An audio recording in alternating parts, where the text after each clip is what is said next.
Kinumpirma ng Bureau of Immigration na noon pang September 3 wala sa bansa ang misis ni dating presidential spokesperson Harry Roque na si Myla. Ayon kay BI spokesperson Dana Sandoval, sa Singapore pumunta si Myla Roque. Wala namang record ang BI ng pag-alis sa Pilipinas ng dating presidential spokesman na inilagay sa Immigration Lookout Bulletin noong August 6. September 16 naman inilabas ang Immigration Lookout Bulletin kay Myla Roque. Pero wala hong whole departure order na nagbabawal sa mag-asawang Roque na lumabas ng bansa. Pinaaresto ng House Quad Committee ang mag-asawang Roque dahil ilang beses silang hindi dumalo sa pagdinig tungkol sa iligal na pogo. Gayon din sa hindi pagsumite ni Harry Roque ng mga dokumentong kailangan para ipaliwanag ang biglaang paglaki ng kanyang assets.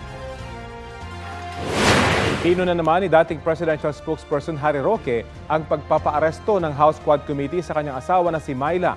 Sa kanyang bagong video sa social media, kinwestiyon ni Roque ang pagpapaaresto kasunod ng contempt order ng Kamara dahil wala naman daw ito sa batas.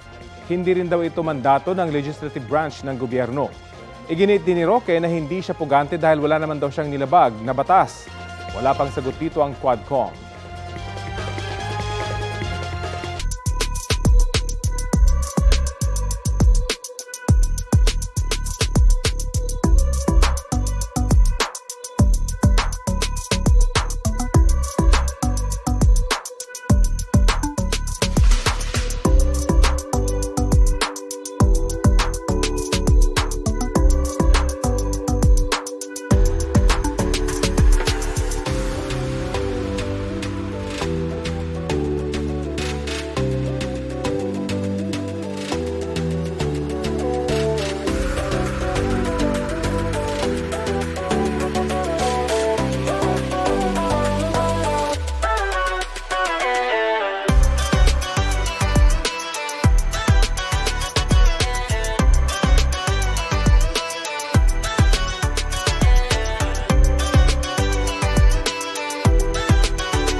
Kapuso, para sa mga maiinit na balita, mag-subscribe sa GMA Integrated News sa YouTube. Sa mga kapuso naman abroad, subaybayan nyo kami sa GMA Pinoy TV at sa www.gmanews.tv.